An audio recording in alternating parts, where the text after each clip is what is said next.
El día que David descubrió que lo estaba engañando fue el mismo día que me agarró del brazo en mitad de la boda de mi hermana y me dijo al oído: ¿Quieres contarme tú lo de Sergio o le pregunto directamente a tu cuñado?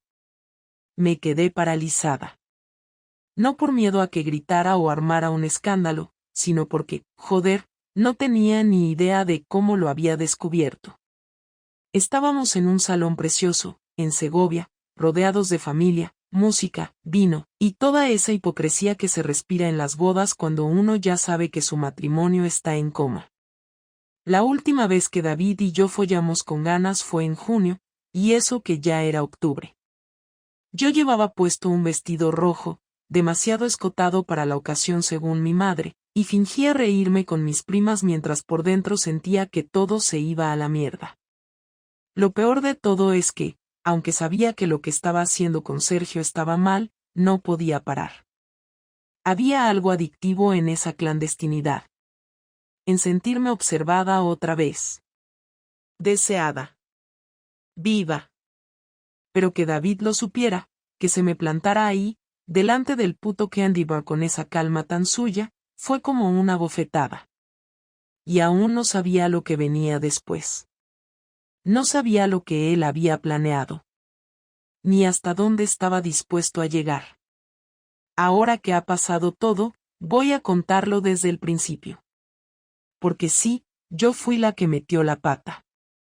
Pero no todo fue blanco o negro. Y si alguien me hubiera dicho hace un año que iba a acabar así, le habría escupido en la cara. No fue por un mensaje, ni por una foto, ni por una conversación que se me escapó. Fue por algo mucho más jodido, mi torpeza. O mejor dicho, mi confianza estúpida en que nadie se daría cuenta de nada. Todo empezó 3 semanas antes de la boda de mi hermana, cuando Sergio vino a recogerme una tarde de martes a la salida del trabajo. No lo hicimos. Ni siquiera nos besamos. Solo fuimos en su coche, dimos un paseo por el centro, tomamos algo en una terraza donde nadie nos conocía, y luego me dejó a una calle de mi casa. Yo no pensé en cámaras, no pensé en vecinos, no pensé en nada, porque en mi cabeza todo era sencillo, mientras nadie me viera con las bragas bajadas en el asiento trasero, todo estaba bajo control. Pero ahí estaba la trampa. Me vio alguien. O mejor dicho, nos vio alguien. Y ese alguien se lo contó a David.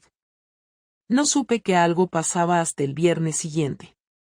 David llegó a casa más temprano de lo habitual y me pidió, con una voz completamente neutra, que cenáramos juntos, sin televisión, sin móviles, solo los dos. No era algo habitual, pero tampoco tan raro como para hacerme sospechar. Puse la mesa, calenté las sobras del día anterior, y hablamos de cosas normales. Trabajo, facturas, el vestido de la boda, la lista de regalos de mi hermana. Yo no sabía que, en ese momento, él ya lo sabía todo. O casi todo. Lo que me jodió fue su silencio. Pasaron días sin que me dijera nada. Ni una pregunta rara, ni un comentario pasivo-agresivo, nada. Dormíamos juntos, desayunábamos como siempre, incluso una noche quiso tener sexo. No fue forzado ni distante, pero tampoco fue lo que solía ser. Fue como si estuviera haciendo una lista mental de cosas que quería tachar antes de decidir qué hacer conmigo. Y yo, en mi ignorancia cómoda, pensaba que lo de Sergio era algo que podía controlar. No había habido sexo aún, no había besos frente a nadie, solo mensajes, encuentros breves, alguna caricia bajo la mesa.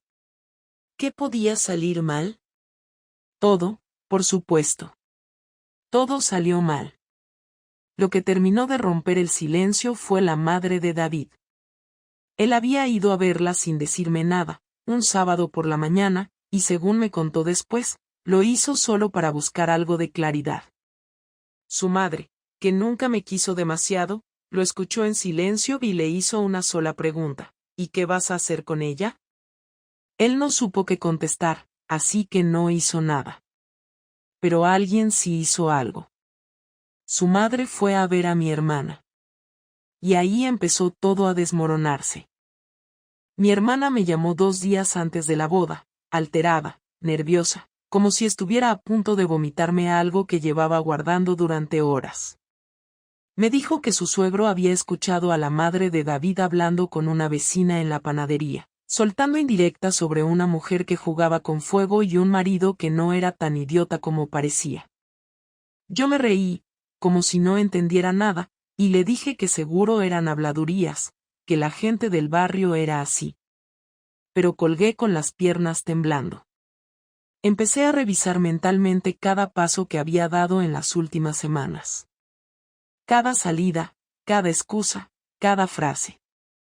Pero ya era tarde. Esa noche David volvió a mencionarlo, con una frase que me dejó helada. Sergio tiene coche gris, ¿no? No sabía si mentir o fingir que no entendía. Pero no dije nada. Me limité a levantarme, ir al baño, lavarme la cara y acostarme sin decir una sola palabra. Él no insistió. No volvió a sacar el tema. Y así llegamos al día de la boda, con una tensión tan espesa entre nosotros que ni siquiera tuvimos la típica discusión sobre qué camisa debía ponerse o si llegaríamos tarde. Él estuvo todo el rato observándome. No lo hacía de forma evidente, pero yo lo sentía. Cada vez que saludaba a alguien, cada vez que me acercaba a la barra, cada vez que me reía más de la cuenta con algún amigo de la familia. Era como si estuviera tomando nota de cada gesto, esperando que me delatara sola. Y lo peor es que yo ya me sentía culpable, aunque aún no había hecho nada físico con Sergio. Pero había algo en mí que sabía que ese nada no me salvaba. Cuando me agarró del brazo y me dijo aquella frase junto al candy bar, entendí que lo sabía todo. No sabía cómo, ni cuánto, pero lo sabía. No había gritos, no hubo amenazas, ni lágrimas. Solo esa calma tensa que da más miedo que cualquier furia. No le respondí. Solo me limité a soltarme, caminar hasta el baño, sentarme en la tapa del váter y quedarme allí 20 minutos sin saber qué hacer. Cuando salí, él ya no estaba en la mesa. Me lo crucé en el pasillo del salón, hablando con el cuñado de mi hermana, el mismo que me había visto aquel martes con Sergio. No me miró. No dijo nada. Pero su gesto fue suficiente. Ese fue el momento exacto en que supe que había perdido algo. No por lo que hice, sino por cómo lo manejé. Porque una cosa es equivocarte. Otra es pensar que puedes mentir sin consecuencias. Y David no era tonto. La conversación no ocurrió esa noche. De hecho, David ni siquiera volvió a tocar el tema durante la boda ni al volver a casa. Se cambió, se lavó los dientes y se metió en la cama como si no hubiera pasado nada. Yo hice lo mismo, no por valentía, sino por miedo a enfrentar lo inevitable. Estábamos acostados espalda con espalda, y aunque él respiraba con calma, yo no pude cerrar los ojos ni un segundo. Me preguntaba si iba a hacer algo, si iba a pedir explicaciones, si iba a soltar todo lo que sabía, pero nada. Ni una palabra. El silencio me estaba matando, porque prefería el grito, el portazo, incluso una maldita maleta hecha en el salón. Algo. Lo que fuera. Pasaron 2 días. 2 días de rutina normal, de café por la mañana, de mensajes rápidos durante el trabajo, de cena con la televisión encendida y de dormir como si todo siguiera en orden. Hasta que llegó el miércoles. No hubo ninguna señal. Estaba cocinando cuando David entró en la cocina y, sin rodeos, sin rodear nada, me soltó lo que llevaba guardando. ¿Te cuestas con él o todavía no has llegado a eso? Me giré tan rápido que casi tiré la sartén.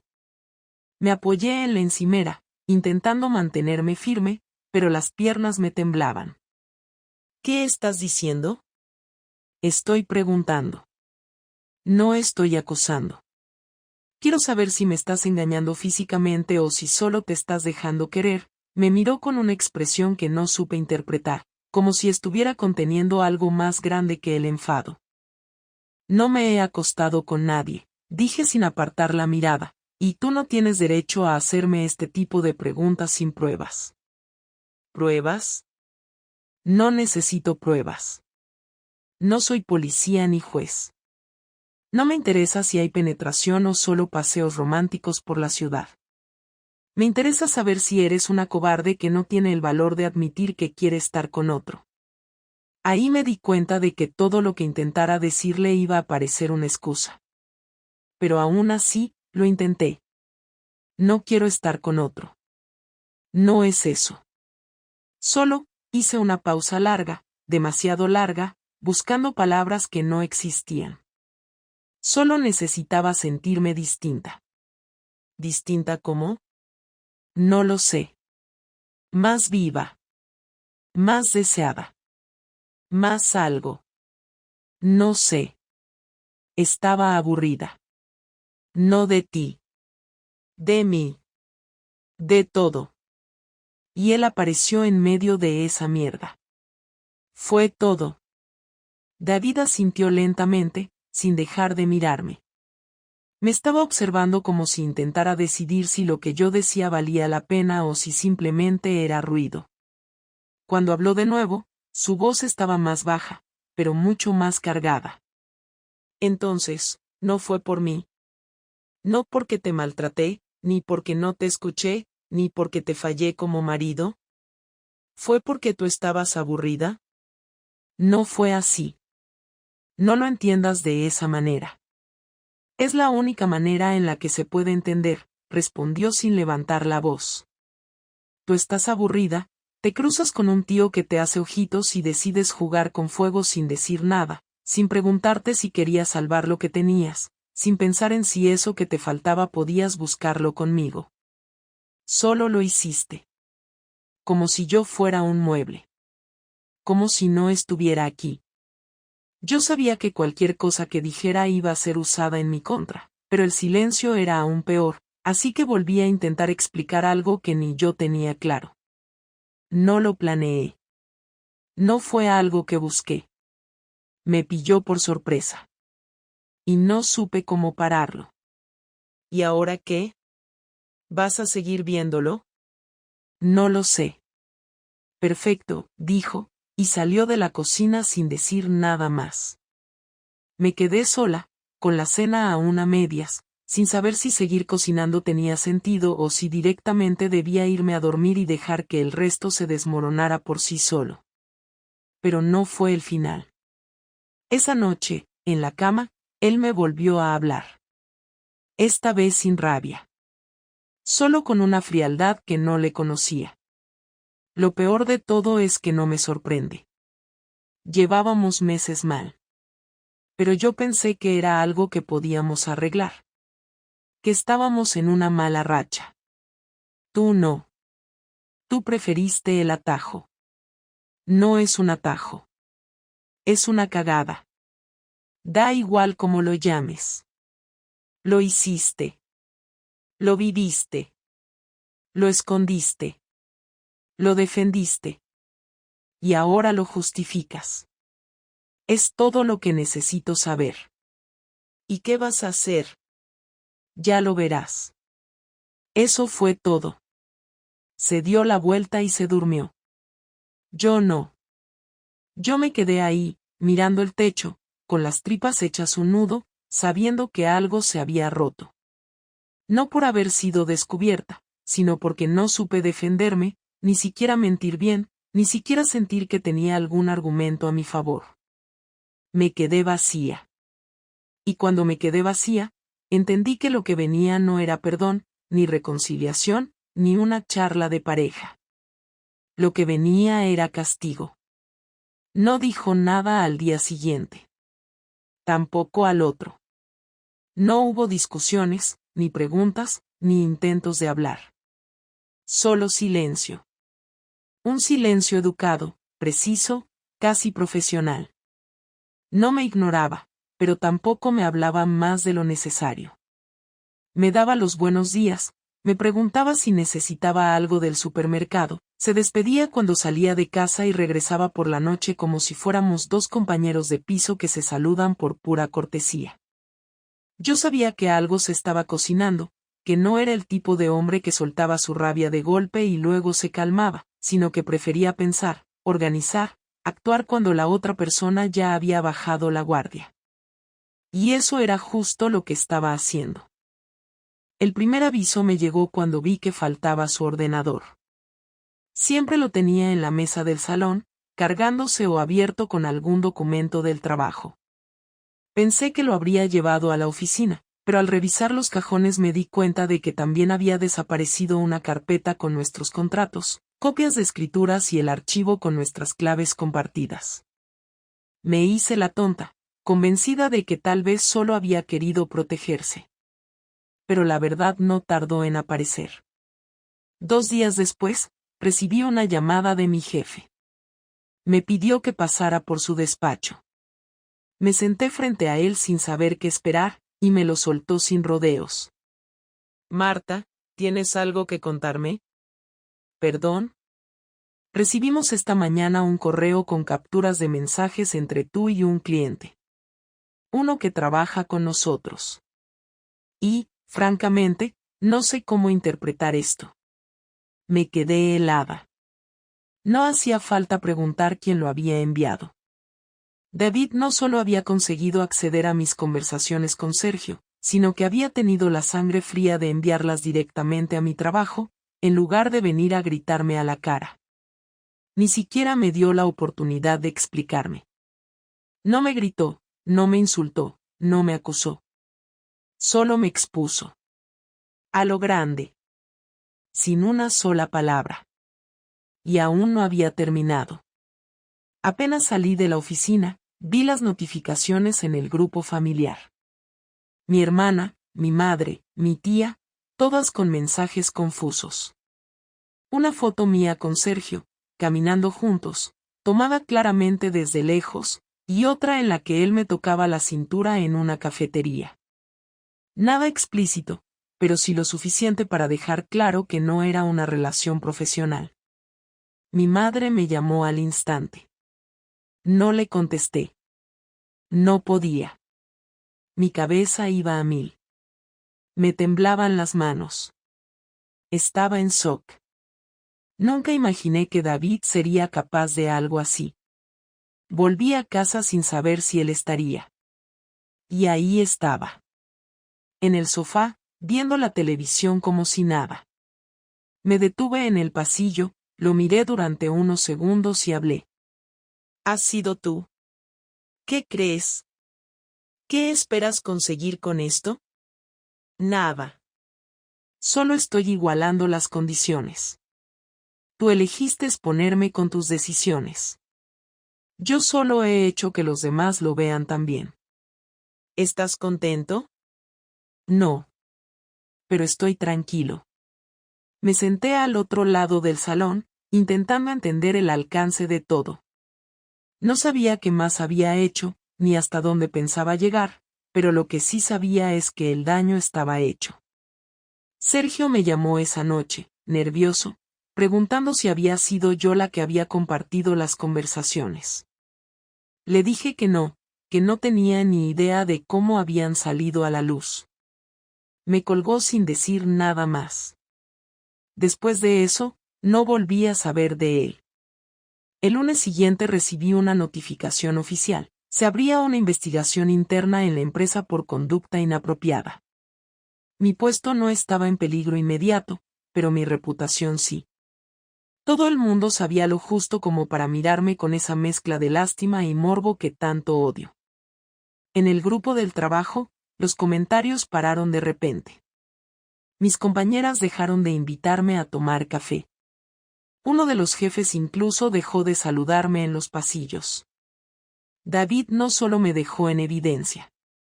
Me aisló. Me empujó hacia una esquina donde todo el mundo podía verme, pero nadie se acercaba. En casa, nada cambió. Seguía durmiendo en la misma cama. Seguía saludándome como si fuéramos dos conocidos. pero su venganza se respiraba en cada gesto, en cada silencio, en cada comida que no compartíamos. No me gritó, no rompió nada, no me echó. Hizo algo peor, me hizo invisible para él y culpable ante todos los demás. Cada vez que pasaba por su lado, sentía que había dejado de ser su mujer para convertirme en una historia más que él había decidido terminar con frialdad quirúrgica.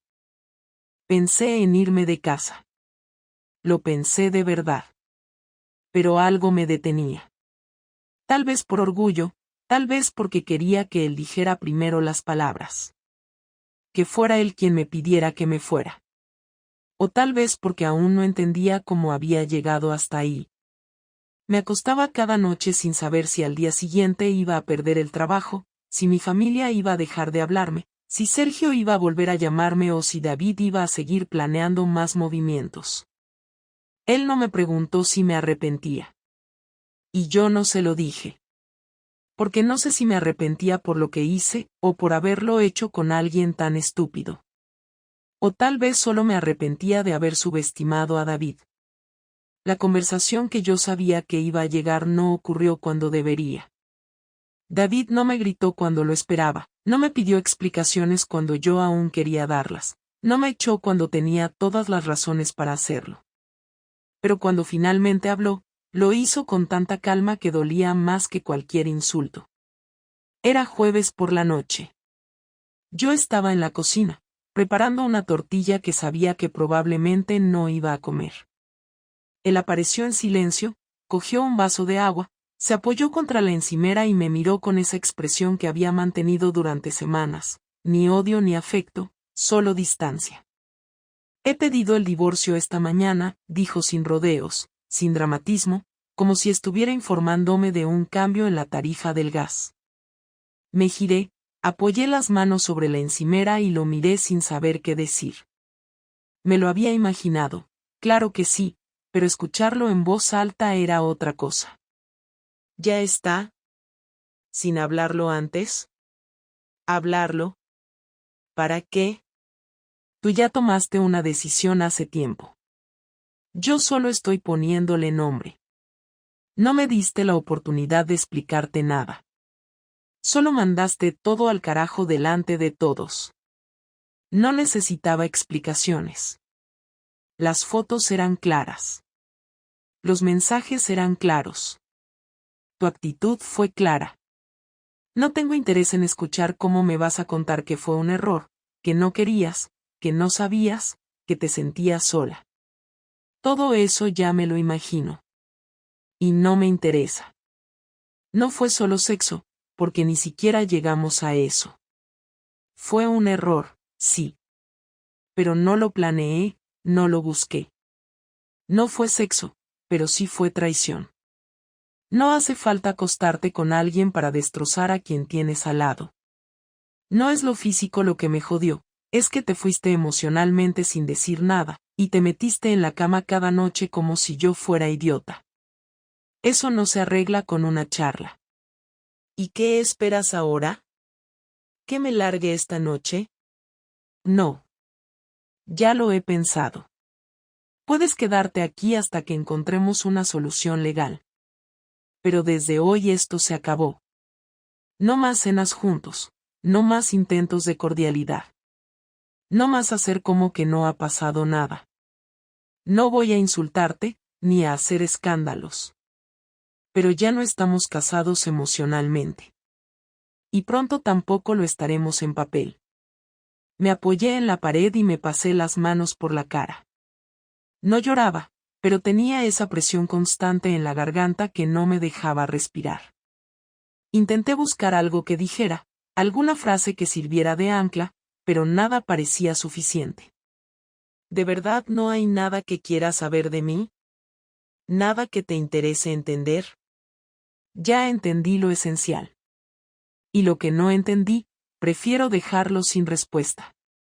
Así me ahorro pensar que fue peor de lo que imagino. Prefiero no saber si te escribía mientras estábamos cenando, o si pensabas en él cuando dormíamos.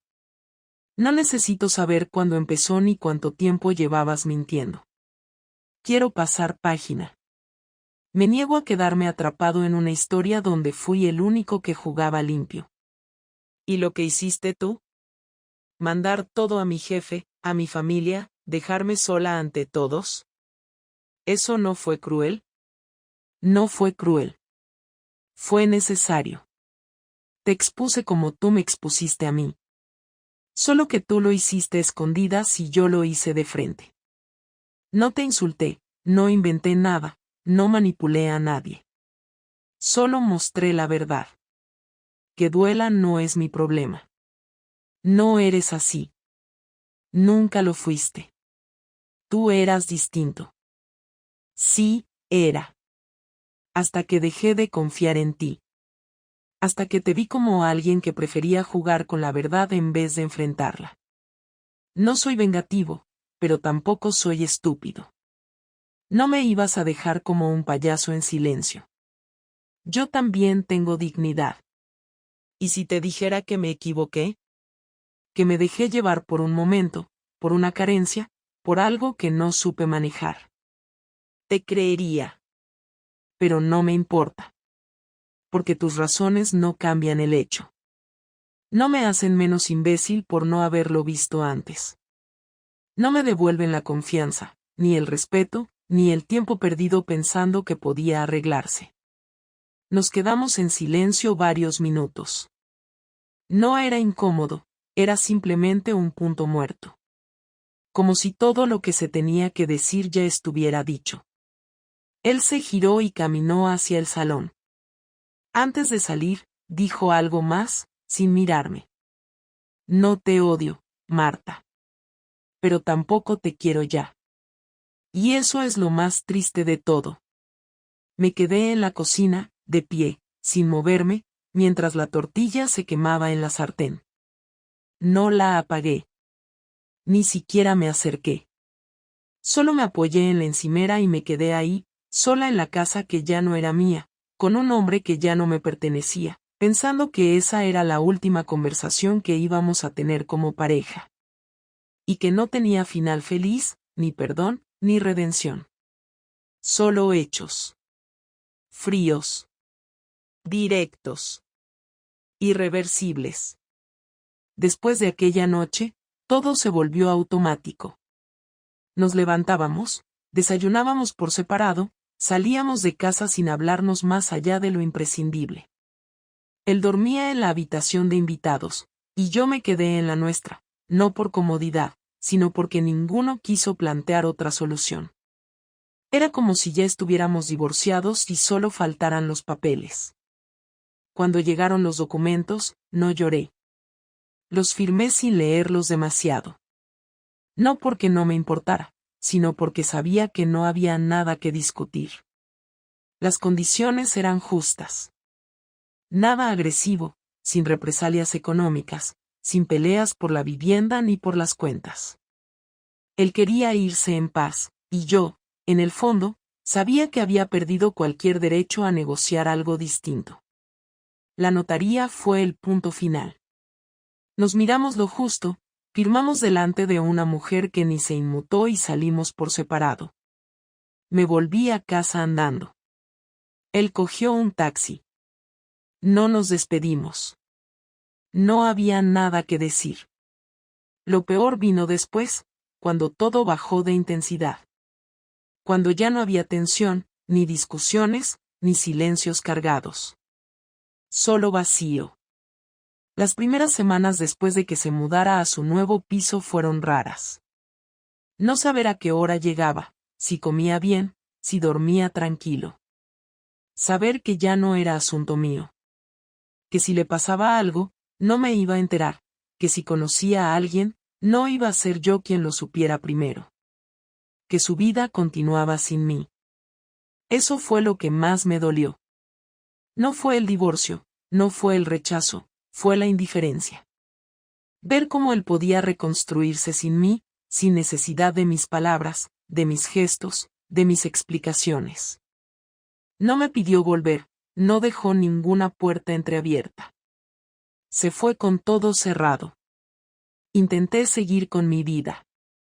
Fui a trabajar como siempre, aunque el ambiente seguía tenso. Mis compañeros, incluso los que antes me caían bien, me miraban con esa mezcla de lástima y juicio que tanto odiaba. No dijeron nada, pero todo en su forma de tratarme había cambiado. El escándalo ya no era noticia, pero la marca quedó. Me volví invisible para algunos, incómoda para otros. Sergio desapareció. No volvió a escribir. No supe más de él, y si soy sincera, tampoco me importó demasiado. Lo nuestro había sido una chispa mal gestionada, una distracción barata que terminó en desastre. No era amor, no era futuro. Era solo una forma torpe de huir de mí misma. En casa, todo me recordaba a David. Sus libros, que aún no había venido a recoger, su olor en algunas mantas, las notas en los márgenes de los post-its que usaba para dejarme recordatorios. Empecé a guardar todo en cajas, pero no para tirarlo. No quería desprenderme de eso, pero tampoco podía tenerlo tan visible. No me sentía lista para un cierre total. No porque esperara que volviera, sino porque todavía no entendía del todo cómo había llegado a arruinarlo todo. Sabía que yo era la responsable, sabía que él había reaccionado con más dignidad de la que yo merecía, pero también sabía que la historia no era tan simple. No fue solo una infidelidad. Fue una acumulación de silencios, de rutinas, de gestos no dados, de palabras no dichas. Yo fallé, sí, pero no fui la única que dejó de intentar. Lo que pasa es que yo lo llevé a otro nivel. Lo rompí de una forma que ya no se podía reparar. Con el tiempo, empecé a hablar más con mi hermana, con amigas con las que había perdido contacto. Algunas me juzgaron, otras intentaron entender. Nadie me aplaudió. Nadie me defendió. Pero tampoco me crucificaron. Descubrí que, por muy grande que sea el error, la vida sigue. Que la gente te señala un rato, pero luego se olvida.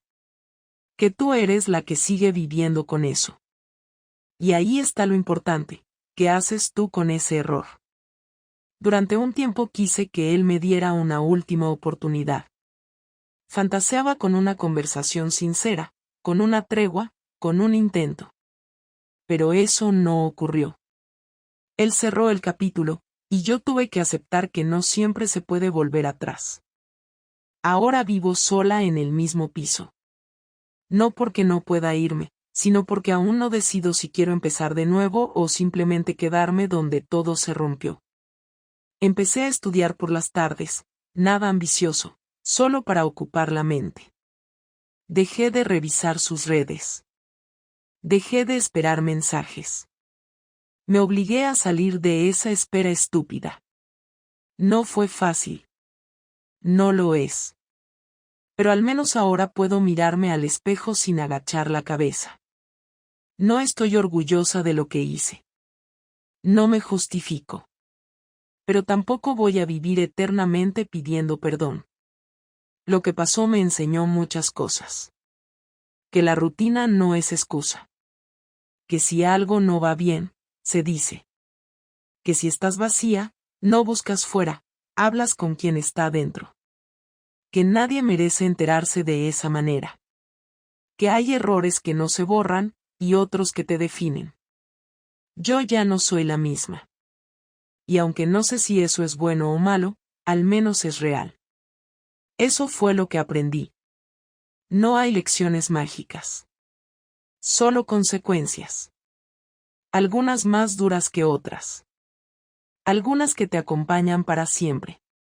Esta es una de esas. Y aunque ya no haya vuelta atrás, al menos sé que el daño fue el final de algo, pero también el inicio de otra cosa. Todavía no sé qué. Pero esta vez, lo voy a vivir con los ojos abiertos.